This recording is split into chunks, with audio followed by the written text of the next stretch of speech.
गुंतवणी धर्मात शिल्पकार पुरचंगी देवाची रुळी नगर परिषदेच्या पर्यंत गोरगरिबांचा कष्टकऱ्यांचा शेतकऱ्यांचा आवाज कार्यसम्राट सम्राट आमदार विजय बापू शिवतरांचा जय भवानी। संपूर्ण महाराष्ट्राचं आराध्य दैवत शिव छत्रपती शिवाजी महाराज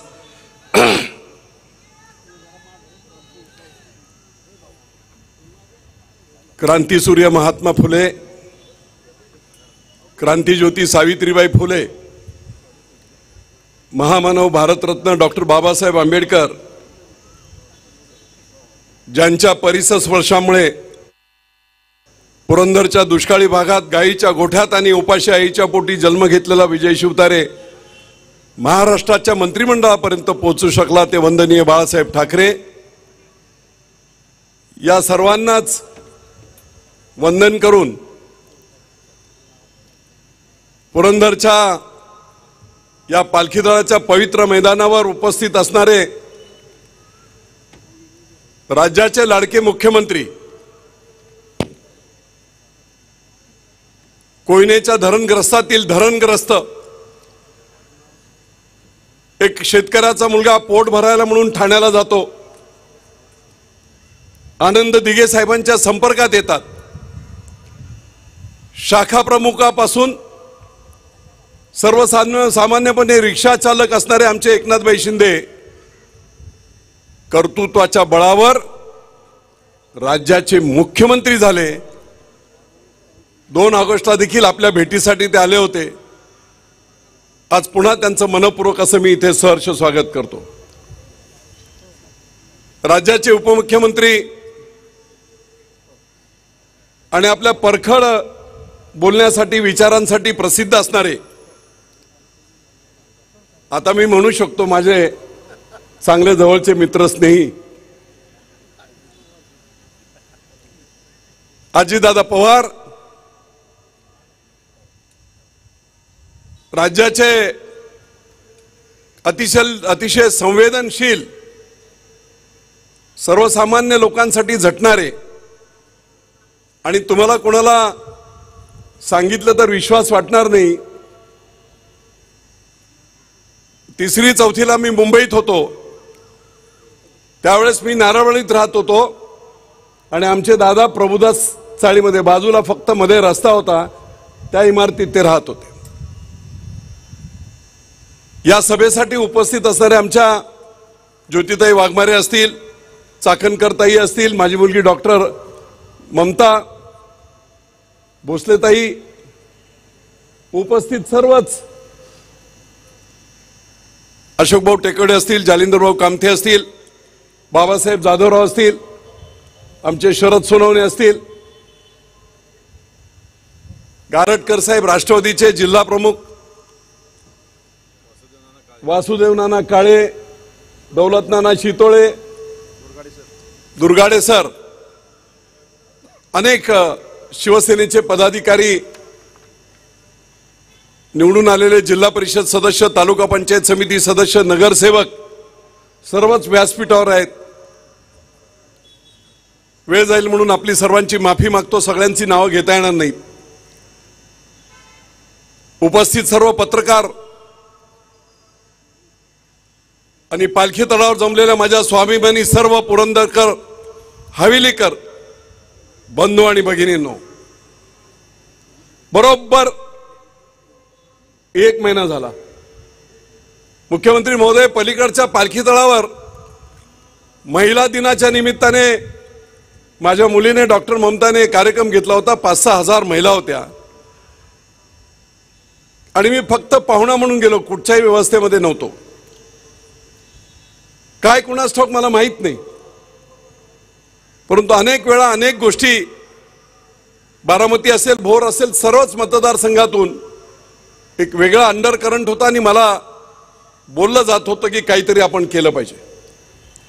आणि म्हणून त्या कार्यक्रमात मी जाहीर केलं, ऑनलाईन होता कार्यक्रम, की बारामती लोकसभा आपल्याला लढलं पाहिजे। मी तसं ठरवलं, जाहीर केलं। लोकशाहीच्या एका पत्रकाराने ते ऑनलाईन बरोबर चालू होतं ते पकडलं आणि टीव्हीला दाखवलं दुसऱ्या दिवसापासून TV9 पासून सर्वच मीडिया जिथे मी असेल तिथे होता. मांडलेली माझी लॉजिक ठीक होती, परंतु आता ते जाऊ द्या. लोकांना प्रचंड उत्साह होता. पुरंदरमध्ये तर जादू झाली असते. भोरमध्ये तेच होतं. सर्वच मतदारसंघातून आणि महाराष्ट्रातून अनेक नेते आणि अनेक सामाजिक कार्यकर्ते माझ्या पाठीशी खंबीरपणे उभे राहिले. दोनदा मुख्यमंत्री साहेबांशी चर्चा झाली, परंतु माझं मन तयार होत नव्हतं. देवेंद्र फडणवीस साहेब 2-3 वेळा बोलले. दादा मुख्यमंत्र्यांशी बोलत होते. आणि मग एक दिवस मी निश्चय केला होता की नाही, कुठच्याही परिस्थितीत लढायचं म्हणजे लढायचं. आणि लोकांच्या हातात निवडणूक असेल, लोकांना ठरवू द्या काय ठरवायचं ते. आयुष्याची लढाई आर पारची लढायची, इकडे नाही तर तिकडे. मी मगाशीच सांगितलं आणि परत सरळ आमच्या नेत्यांना सांगू इच्छितो. होय, अख्ख्या पुरंदरला माहिती आहे, आजही तो शिवतारे गोठा म्हणून बोलला जातो. त्या गोठ्यावर माझा जन्म झाला, गाईच्या गोठ्यात. 1.5 एकर जमीन. यादववाडीची शाळा असेल, हरगुडीची शाळा असेल, परिंच्याची शाळा असेल, मुंबईमध्ये इंजिनिअरिंग असेल. व्यवसाय नोकऱ्या स्वबळावर केल्या, स्वयंभूपणे केल्या. व्यवसाय देखील केला. आज कुणालाही विश्वास वाटणार नाही,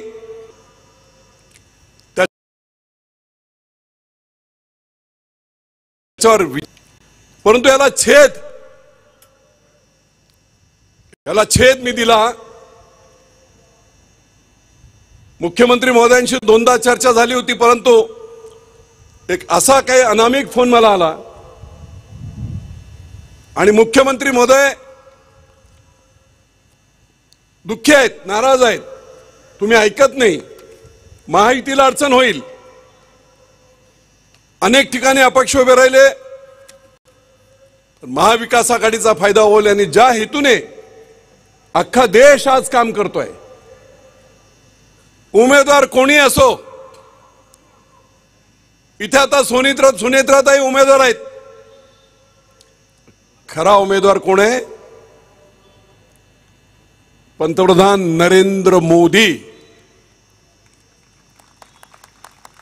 आणि म्हणून प्रत्येक मत जे जाणार आहे ते त्यांना जाणार आहे. देशाची 3ऱ्या वेळा सत्ता त्यांच्या हातात येणार आहे. गोर गरीब लोकांसाठी काम करणारा माणूस. आणि मग विजयराव, तुम्ही असं जर वागलं तर बरोबर नाही. आणि म्हणून निर्णय बदलला. मुख्यमंत्री महोदय, पुन्हा एकदा सांगतो, आयुष्यात इथे आता सुनेत्राताई उमेदवार आहेत. खरा उमेदवार कोण आहे? पंतप्रधान नरेंद्र मोदी. आणि म्हणून प्रत्येक मत जे जाणार आहे ते त्यांना जाणार आहे. देशाची 3ऱ्या वेळा सत्ता त्यांच्या हातात येणार आहे. गोर गरीब लोकांसाठी काम करणारा माणूस. आणि मग विजयराव, तुम्ही असं जर वागलं तर बरोबर नाही. आणि म्हणून निर्णय बदलला. मुख्यमंत्री महोदय, पुन्हा एकदा सांगतो, आयुष्यात कसलेही भीती मला नाही. बेडर. कुठचेही निर्णय बदलण्याचा माझा स्वभाव नाही. परंतु निवळ आपलं सांगणं, देवेंद्र भाऊंचं सांगणं, आणि त्याचबरोबर मी हाही देखील दादा विचार केला, आपल्यालाही बोलून दाखवलं की माझ्या एका छोट्याशा अशा निर्णयामुळे जर काही अघटित घडलं, किती खोके घेतले, दादांसमोर फाटली, काय काय काय काय काही लोकांनी केलं. तर अर्थात नेटकरी वेगवेगळ्या पक्षाचे असतात. मी लढत होतो त्यावेळेस कदाचित सपोर्ट करत होते, लढा लढा लढा म्हणून. आणि मग मी जेव्हा थांबलो होता बाई, त्यावेळेस मग त्यांना इप्सित साध्य होत नाही म्हटल्यावर उलट बोलत होते. विजय बापू शिवतारेंना कुठच्याही आणि कोणाच्याही खोक्यांची गरज नाही. देवानेच एवढे खोके दिलेत मला गरज नाही.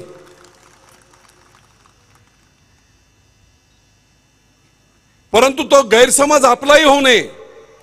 कारण मला माहित आहे गावागावातून ज्या पद्धतीने संपूर्ण लोक पेटून उठले होते, सर्व पक्षाचे होते, पुरंदर एक झाला होता. आणि म्हणून जेव्हा मी तडजोड केली, बोललो, त्यावेळेस मी मुख्यमंत्री आणि दोन्ही उपमुख्यमंत्र्यांना हेच सांगितलं, हे मी प्रेसमध्ये सांगेल, परंतु पुरंदर हवेलीच्या आणि संपूर्ण मतदारसंघातील जनतेने जो एवढा पाठिंबा मला केला होता, इतका उत्साह होता, त्यांचा कोणाचा विश्वासघात वाटू नये, त्यांना कोणाला विश्वासघात वाटू नये. आणि म्हणून जे काही संघर्ष करून मिळणार होतं ते तहात मिळालं या संपूर्ण मतदारसंघांसाठी. ते मला तुम्ही सांगितलंय तेच तुम्ही या पवित्र माऊलींच्या पालखीतळावर येऊन पुरंदर हवेलीच्या आणि संपूर्ण बारामती लोकसभा मतदारसंघातून आलेल्या सर्व तरुण कार्यकर्त्यांना सर्वांना सांगा, तुमच्या तोंडातून ऐकू द्या. दादांना मी सांगितलं होतं, प्रचंड राग होता, कधी कधी बोलता बोलता अनेकांच्या चुका होतात, माणूस काय तसा वाईटही नसतो, पण प्रचंड रोष दादा पुरंदरच्या जनतेचा होता. जेव्हा जेव्हा मी गावात जायचो, समोर बसलेले लोक आहेत, मला म्हणायला लागले, बापू आम्ही ऐकणार नाही, तुम्ही सांगितलं तरी ऐकणार नाही. बरोबर आहे की नाही? नोटाला मतदान करू पण इतर ठिकाणी मतदान करणार नाही. आणि म्हणून मी दादांना सांगितलं, मी सांगितल्यानंतर लोक ऐकतील, सर्व काय होईल, पण तरीही आपण आपला एक शब्द विश्वास या समोरच्या बसलेल्या संपूर्ण स्वाभिमानी जनतेला द्यावा, जेणेकरून हे संपूर्ण मतदारसंघामध्ये एक सकारात्मक लाट येईल. आणि मगाशी मी म्हटल्याप्रमाणे निश्चितपणे माननीय नरेंद्र मोदींना तिसऱ्या वेळेस पंतप्रधान बनवण्यासाठी दादा असतील, भाई असतील, सर्वच जण आम्ही सर्व एवढ्याच कारणासाठी त्यांच्याबरोबर आहेत की एका अतिशय निस्वार्थी, त्यागी, 18 तास लोकांसाठी काम करणारा, वर्षानुवर्ष सुट्टी न घेणारा, अशा प्रकारचं एक त्यागी असं व्यक्तिमत्व हे भारताचं तिसऱ्यांदा पंतप्रधान झालं पाहिजे. राष्ट्रनिष्ठा ही अल्टिमेट. काही खेळ खेळले असतील, बऱ्याच वेळा गडबडी होत असतात, काय ईडी, काय अमुक, काय तमुक, काय, पण या सगळ्या गोष्टीचा शेवटचा जर एंड पाहिला तर एकच असतो, आणि ती म्हणजे राष्ट्रनिष्ठा. ही जी काय बीजेपीची थीम आहे देशाच्या प्रती, त्यालाच भाळून आम्ही सर्वजण एकत्र आहोत. आणि म्हणून मित्रो, मी भाईंचं ऐकलं, मुख्यमंत्र्यांचं ऐकलं, उपमुख्यमंत्र्यांचं ऐकलं, वर्षावर 3 तास चर्चा झाली, साधक बाधक. मी म्हटलं ठीक आहे, मी लढत नसेल तर कमीत कमी 5 वर्ष दादा जे नुकसान आमचं झालंय, जे प्रकल्प आमचे रखडले आहेत, त्या प्रकल्पांना जास्तीत जास्त निधी आणि युद्ध पातळीवर काम करत जे प्रकल्प रखडले आहेत त्या प्रकल्पांना गती देण्याचा शब्द मुख्यमंत्री महोदयाने आपण सर्वांनी द्यावा. मी मनाविरुद्ध माघार जरी घेतली असेल तरी शेवटी मी तुम्हाला हेच सांगतो, मी तुम्हाला एकच सांगतो, माझं आयुष्य संपूर्ण पुरंदर हवेलीच्या जनतेसाठी आणि मातीसाठी समर्पित आहे, राज्यासाठी समर्पित आहे. अरे ओपन हार्ट सर्जरी झाली, आजही दिवसातून, आठवड्यातून 3 वेळा डायलिसिस, 5.5 लिटर माणसाच्या अंगातलं रक्त 10 वेळा बाहेर काढलं जातं, माझं मशीनमध्ये डायलायझरमध्ये फिरवलं जातं आणि 10 वेळा आत टाकलं जातं 3.25 तासात. 99% लोक खुर्चीतून येतात, खुर्चीतून जातात. विजय बापूला काही फरक पडत नाही. डायलिसिस झाल्यावर कोट चढवला, एअरपोर्टला गेलो, दिल्लीला गेलो, कामावर गेलो, सभेत आलो. ही शक्ती काय आहे? ही शक्ती माझ्या गोरगरीब जनतेचे आशीर्वाद आहेत आणि म्हणून मी असा आहे. त्यांच्यासाठी आयुष्य. माझ्या मनाला मुरड घातली. मला माहित नाही मी किती वर्ष जगेल, पण मला एक माहित आहे, आजच्या या पालखी तळावर मुख्यमंत्री महोदय अजितदादा हे शब्द देत आहेत, दादा शब्द देत आहेत. होय, गुंजवणीचा रखडलेला प्रकल्प युद्ध पातळीवर उद्यापासून 2-4 दिवसापासून सुरू होईल. युद्ध पातळीवर. मी असताना लाईन आउट दादा वरून केला होता, वाल्यावरून. तो लाईन आउट परत जेऊर मांडकीतून केला. लोकांचा आक्रोश झाला.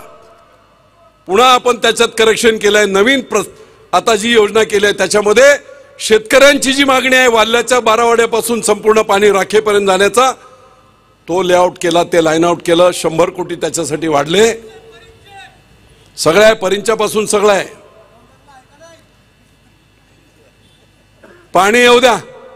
पुरंदर उपसाचं पाणी 6,500 हेक्टरला होतं दादा, आता आम्ही 14,500 हेक्टर भिजवतोय. येऊ द्या तर पाणी, नंतर बघू आपण. आणि म्हणून भोरच्या 3 उपसा सिंचन योजना, वाजेघर, वांगणे आणि शिवगंगा खोरे, रमेश बापू बसलेत आमच्या इथे.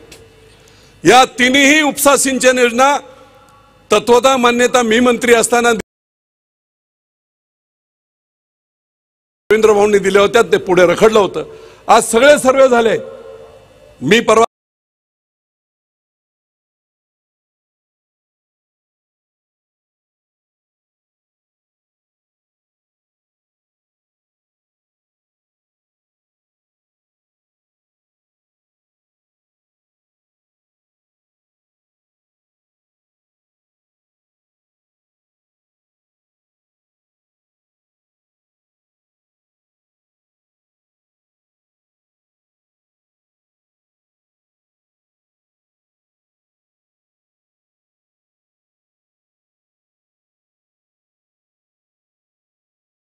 कोटीची योजना झाली आहे. तिला प्रशासकीय मान्यता देत माझं टार्गेट आहे बंधूंनो, 1 वर्षाच्या आत गुंजवणीचं पाणी पुरंदर रारबाई 1 वर्षाच्या आत. सगळ्या मदती होतील यांच्या. तिजोरी दादांच्या हातात आहे. म्हणून मगाशी म्हटलं की आता आमची दुश्मनी लोकांनी पाहिली होती, दोस्ती बघा ना.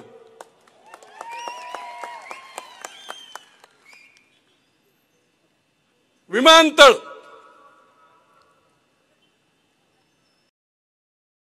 इच्छा स्वेच्छा खरेदीचा दर जाहीर करा. लोकांना द्यायचं नसेल ना, नाही देणार कोणी. पण जर स्वेच्छा खरेदीचा दर मुख्यमंत्री महोदय योग्य दिला, तुम्ही ती जादू एकदा केली. 40 रिट पिटिशन होती समृद्धी महामार्गावर कोर्टातून. ज्या दिवशी भाईंनी स्वेच्छा खरेदीचा रेट डिक्लेअर केला आणि बुलढाण्याला पहिलं अग्रीमेंट शेतकऱ्याची खरेदी करण्यासाठी सही करायला स्वतः गेले, 3 महिन्यामध्ये 701 किलोमीटरची जागा शेतकऱ्यांनी मुंबई ते नागपूर 3 महिन्याच्या आत दिली. ही किमया भाईंनी केली. MSRDCचे प्रमुख होते. निश्चितपणे विमानतळावर देखील अशीच किमया होईल. सर्व शेतकऱ्यांना विश्वासात घेऊन आपण ते काम करू. तिसरा आणखी एक महत्त्वाचा मुद्दा आहे जो मी त्यांना सांगितला, तो त्यांनी मान्य केलाय. हिंजवडीचा IT पार्क आपल्याला माहित आहे. सगळ्या नॅशनल मल्टीनॅशनल कंपन्या त्या हिंजवडीच्या IT पार्क मध्ये आहेत. एका इंजिनियरला 70,000, 80,000, 2 लाख, 3 लाख असे पगार आहेत. ते हिंजवडी पार्क आता फुल झालंय भाई मुख्यमंत्री महोदय. 1 इंच जागा नाही. पण वेटिंग लिस्ट मध्ये 325 कंपन्या आहेत, मल्टीनॅशनल कंपन्या. माझ्याकडे बाबाराजे बसले तिथे. दिव्याला 700 एकर जमीन, झेंडेवाडीला 150 एकर जमीन आणि कोडीतला 400 एकर जमीन गायरान आहे, सरकारी जमीन आहे. या जमिनीवर जर इन्फ्रास्ट्रक्चर चांगलं केलं आणि IT पार्क जर आपण दादा जर डिक्लेअर केला राज्य शासन केंद्र शासनाच्या माध्यमातून, मला खात्री आहे 6 महिन्यात सगळी जमीन संपून जाईल. इन्फोसिस सारखी एखादी कंपनी आली 10-20 एकरवर त्यांनी जर त्यांचा प्रकल्प उभा केला तर 10-20 हजार इंजिनियरला नोकऱ्या मिळतील. गावागावातून आज जा, शिक्षणाच्या सोयी उपलब्ध झाल्या. पण मुख्यमंत्री महोदय BTech, MTech, BE, ME, MSc,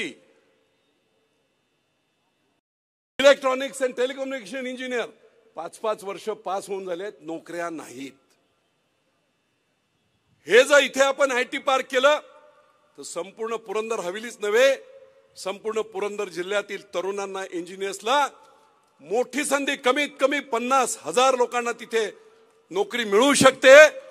आणि एक नवीन मॉडेल 50,000 मिनिमम सांगतो, 1 लाख लोकांना नोकऱ्या मिळू शकतात. आणि मग IT पार्क खूप महत्वाचा आहे. जागेला पैसे द्यायचे नाहीत भाई मुख्यमंत्री महोदय, जागा आपलीच आहे, फक्त इन्फ्रास्ट्रक्चर करायचं बस. 6-7 महिन्यात देखील होऊ शकते आणि त्याच्यातून निश्चितपणे चांगला एक मार्ग निघू शकतो. आणखी एक महत्वाचा, जो अतिशय महत्वाचा निर्णय आमच्या नशिबाने माननीय मुख्यमंत्री एकनाथराव शिंदे झाले आणि 2 ऑगस्टला देवाच्या ओळीची पाणी पुरवठा योजना 118 कोटीची मी मंत्री असताना मंजूर केली होती. बरंच काम झालं होतं, रखडलं होतं काम. मुख्यमंत्री एकनाथराव शिंदे झाले, मी त्यांना सांगितलं 4.5 लाख लोकांच्या घरात तोंडात जाणारं पाणी बापू मी स्वतः येतो. सर्वसामान्य घरातला माणूस, लोकांची संवेदना लोकांबद्दलच्या, स्वतः आले तिथे, स्वतः त्यांनी पाहणी केली. लागणारे 25 कोटी रुपये याच पालखी तळावर डिक्लेअर केले आणि दिले देखील. आणि म्हणून ती पाण्याची योजना आता सुरू झालेली आहे, बरंच काम आता उरकत आलेलं आहे.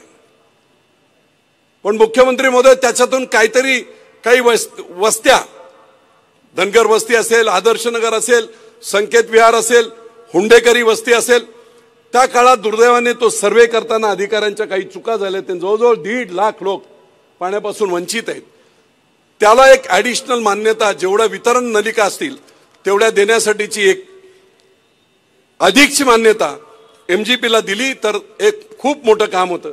दादा तुम्ही देखील फुरसुंगीला पाणी देऊ असा शब्द दिला होता.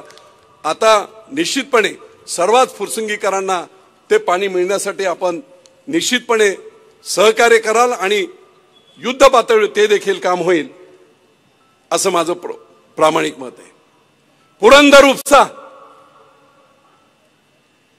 भाई माळशिरस करून बारामतीला लागून गाव आहे आमचं. तिथल्या महिला आमच्या गेल्या 2010 पासून मी स्वतः पाहिलं होतं. सकाळी पिकअप मध्ये बसायचं आणि दौंडला मजुरी करायला जायचं. मी आमदार झालो, पुरंदर उपसा पूर्ण करून घेतलं 2012ला. 3 वर्ष फुकट पाणी दिलं ट्रायलच्या नावाखाली. कॅपिटल वाढलं लोकांचं, लोकांकडे पैसे आले. पुन्हा नवीन दर आला, इलेक्ट्रिसिटी दर वगैरे, आणि 60,000 रुपये MCFTचा रेट झाला. मी बेचैन होतो. दादा पहिल्यांदा या देशामध्ये पाण्यावर क्रॉस सबसिडी, मुख्यमंत्री महोदय, शेतकऱ्यांना वीज देताना इंडस्ट्रीवर क्रॉस सबसिडी आहे. 4 रुपये रेट असेल, अजून 4 रुपये घेतात आणि शेतकऱ्यांचे पैसे भरले जातात. या देशात पहिल्यांदा माझ्या डोक्यातून ती कल्पना आली आणि पाणी वापर करणारे जेवढे उद्योग आहेत त्या सगळ्या उद्योगांचा पाण्याचा दर थोडासा मी वाढवला. कुणी हे केलं नाही आणि वर्षाला 600 कोटी रुपये मिळू लागले. आणि त्याच्यामधून 81% शेतकऱ्यांची बिलं महाराष्ट्रातली ही या पैशांतून भरण्याचा कायदा झाला आणि 19% लोकांना पाणी मिळालं. होय की नाही? आणि म्हणून शेतकऱ्यांना त्याचा फायदा झाला. पुरंदर उपसा 10 वर्ष झाली त्याचं पंप आणि परिचालन व्यवस्थित. आता 2-3 वर्ष झालं नाही आणि लोकांचे हाल झाले. ऊस सुकून चालले आहेत, बागा सुकून चालले आहेत, पंप खराब होत आहेत, 1.5 महिना पंप बंद राहते. आणि म्हणून मुख्यमंत्री महोदयांना मी पत्र दिलं की या पंपांची दुरुस्ती, विल्हेवाट हे सगळं करण्यासाठी 56 कोटीचा प्रस्ताव तयार करून घेतलाय जलसंपदा खात्याकडून. त्याला मंजुरी द्यावी. निश्चितपणे ताबडतोब त्यांनी ते मान्य केलं आणि अजितदादांनी मला वाटतं गेल्या अधिवेशनाच्या अर्थसंकल्पामध्ये 56 कोटी रुपये पुरंदर उपसासाठी मान्य केले आहेत. निधी उपलब्ध झालाय. पुढच्या काही दिवसामध्ये ते सुद्धा व्यवस्थित काम सुरू होईल. हवेलीमधला आणखी एक महत्वाचा प्रश्न आहे. आमची 11 गावं पुणे शहरात 2017ला गेली. एकाही गावच्या जेवढ्या जेवढ्या पाणी पुरवठ्याच्या योजना होत्या त्याही बंद पडल्या, त्याही नीट चालवता येत नाही. एका बाजूने पाण्याची मोकाट, दुसऱ्या बाजूने कसल्याही सुविधा नसताना 12 पट टॅक्स वाढला. 5 रुपये स्क्वेअर फीटचा टॅक्स चंद्रकांत दादा 60 रुपये स्क्वेअर फीट झाला. आणि म्हणून कायदा बदलता येत नाही म्हणून मी मुख्यमंत्री महोदयांना काही अधिकाऱ्यांना बोललो आणि म्हणून ती 2 गावं बाजूला जर केली तिथे एक नगरसेवक होता. बारामतीला जेवढी लोकसंख्या आहे त्याच्यापेक्षा जास्त लोकसंख्या या नगरपालिकेमध्ये फुरसुंगी आणि देवाच्या उरुळीमध्ये झाली. 40 नगरसेवक होतील.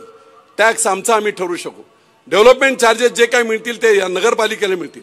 आणि मला खात्री आहे दादा असाच प्रकार झाला होता पुणे महानगरपालिका असताना. आणि जेव्हा पिंपरी चिंचवड महानगरपालिका ही नगरपालिका म्हणून घोषित केली मगर साहेबांनी, प्रचंड टीका झाली होती त्यावेळेस. ही नगरपालिका करणे योग्य नाही, महानगरपालिकेतच असू द्या. पण त्यांनी ती केली. आणि आजचं चित्र असं आहे की पिंपरी चिंचवड महानगरपालिका छोटी स्वप्न पाहिलेलं मगर साहेबांनी आज एशिया खंडातली सगळ्यात श्रीमंत महानगरपालिका पिंपरी चिंचवड झाली. दादांचा त्याच्या विकासामध्ये मोठा वाटा आहे. मग जर पिंपरी चिंचवड होऊ शकते तर फुरसुंगी आणि देवाची उरुळी का नाही होणार? विमानतळ इथे येत आहे, या बाजूने संपूर्ण डेव्हलपमेंट होणार आहे. आणि मग त्याची पहिली अधिसूचना झाली, सूचना हरकती आल्या, त्याच्यावर प्रक्रिया झाली. काही मंडळी हायकोर्टात गेली, हायकोर्टाने त्यांचं म्हणणं मान्य नाही केलं. मुख्यमंत्री महोदय आपल्याला ती दुसरी जी अधिसूचना आहे तेवढी अधिसूचना लवकरात लवकर काढली तर निश्चितपणे प्रचंड मताधिक्य. दादा इतक्या लोकांच्या समोर सांगतोय, तुम्ही ती दुसरी अधिसूचना काढून देवाची उरुळी फुरसुंगी नगर परिषद जाहीर केली की तुमच्या मतदानात पाऊस पडेल. पाऊस मतांचा. बरोबर की नाही? बरोबर की नाही?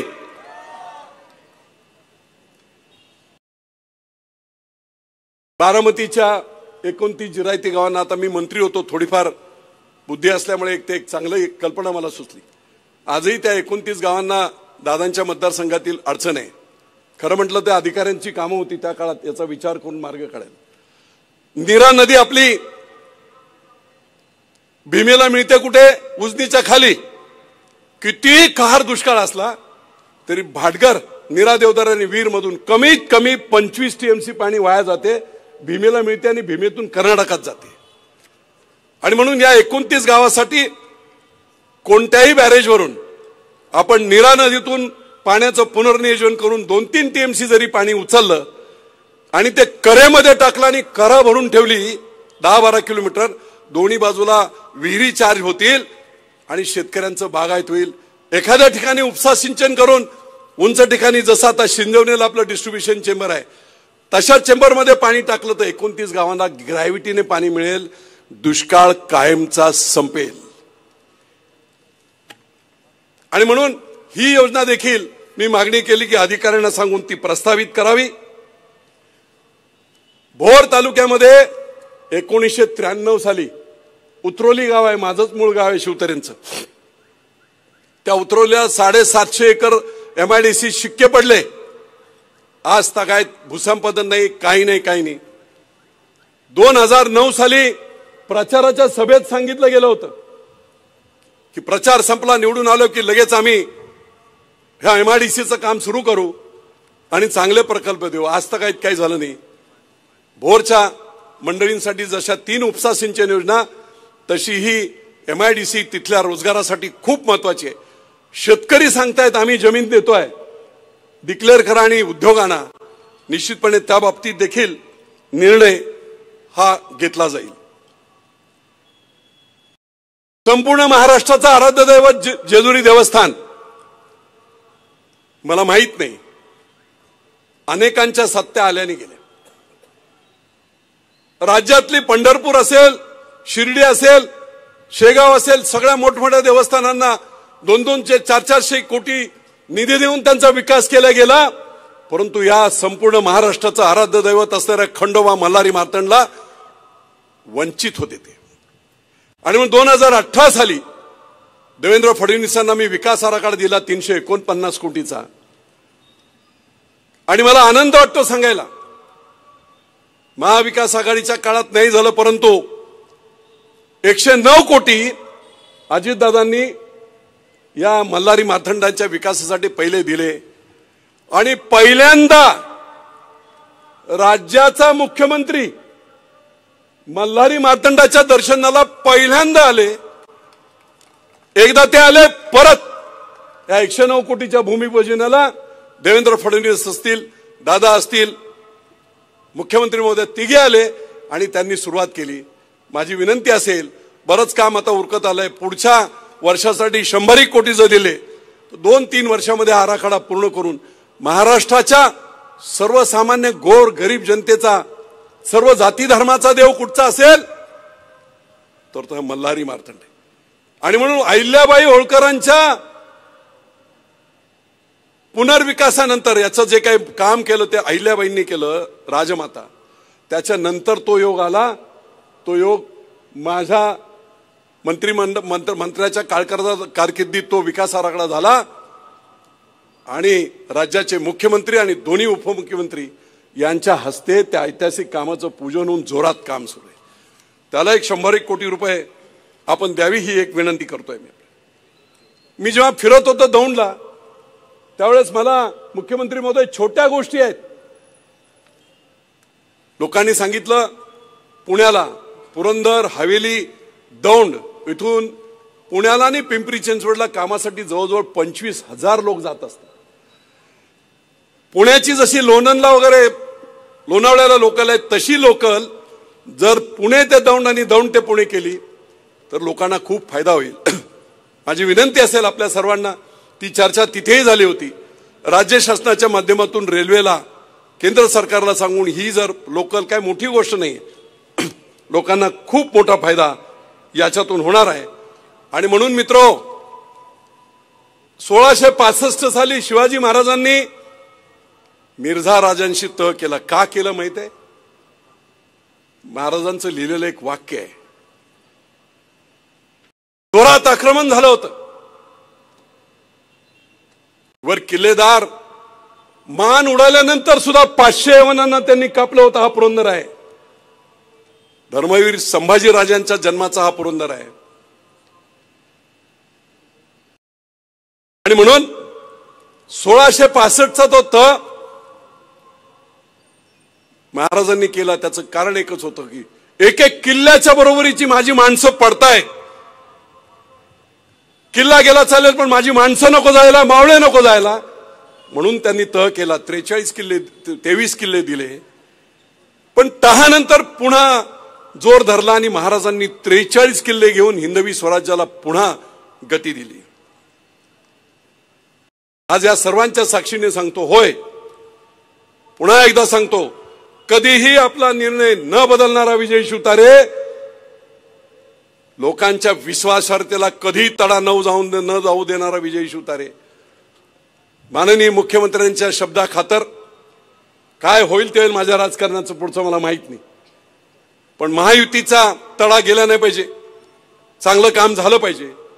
आणि म्हणून हा तह मी केला, ज्याच्यातून संघर्ष न करता जर एवढे सगळे प्रकल्प आपल्याला मिळाले तर काय हरकत आहे? काहीच हरकत नाही. आणि पुन्हा म्हणून जाता जाता एकच सांगतो, दादा बोलतील त्या बाबतीत. दादा गावागावात प्रचंड थोडी नाराजी आहे. मी आता प्रत्येक गावात दौरा करतोय, सगळ्या लोकांना समजावतोय, प्रचंड बहुमत महायुतीला आपल्या इथे मिळालं पाहिजे. गोष्टी घडत असतात, विसरायच्या असतात. मतभेद झाले हरकत नाही, मनभेद नको. आणि म्हणून जे जे स्वाभिमानी सर्व पुरंदरकर ते तिन्ही पक्षांची मंडळी आले. मी सर्वांना विनंती करतो, गावागावात 80-90% मतदान हे घड्याळाला झालं पाहिजे, महायुतीच्या सुनेत्रा वहिनींना झालं पाहिजे, म्हणजेच मोदींना झालं पाहिजे. आणि जी दोलायमान परिस्थिती होती, मुख्यमंत्री महोदय मी तुमचं ऐकलंय, माझी काळजी काय घ्यायची तुम्ही घ्या, पण तुमचा शब्द ठेवलाय, बारामतीच्या विजयाचा सिंहाचा वाटा दादा पुरंदर असेल, बारामती नसेल.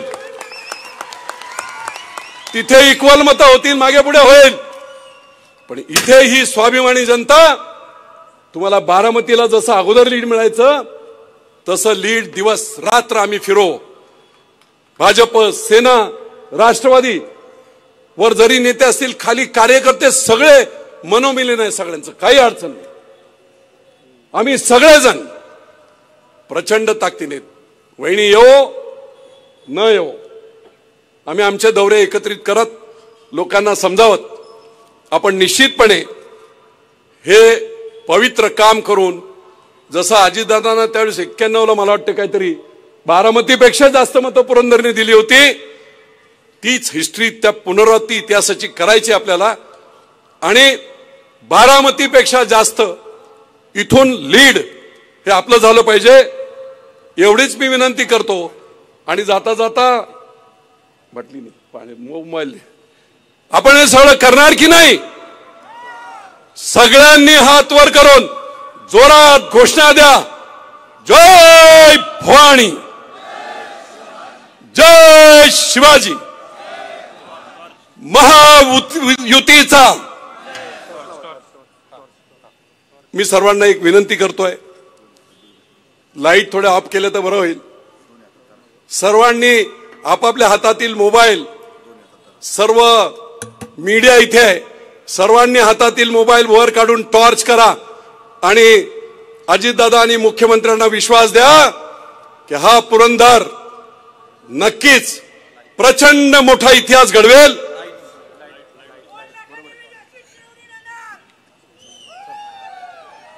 किती सांगितलं? 2 लाखांनी. सर्वांनी काम करायला हवं, फक्त बोलून नव्हे. गावागावात लोकांना, वयस्कर मंडळींना समजायला हवं. लोकांच्या डोक्यात जो राग आहे तो आता काढला पाहिजे आणि एकत्रितपणे आपण जिंकलं पाहिजे. नरेंद्र मोदींना तिसऱ्यांदा पंतप्रधान बनवलं पाहिजे. पुन्हा एकदा मुख्यमंत्री महोदय आणि उपमुख्यमंत्री महोदय चंद्रकांत दादा यांनी माझं मागणं मान्य करून या पालखीतळावर आले, त्याबद्दल मी पुरंदरच्या संपूर्ण जनतेच्या वतीने विनम्रपणे आपल्याला साष्टांग नमस्कार करतो आणि इथेच थांबतो. जय हिंद, जय महाराष्ट्र. धन्यवाद बापू. या ठिकाणी बापूंनी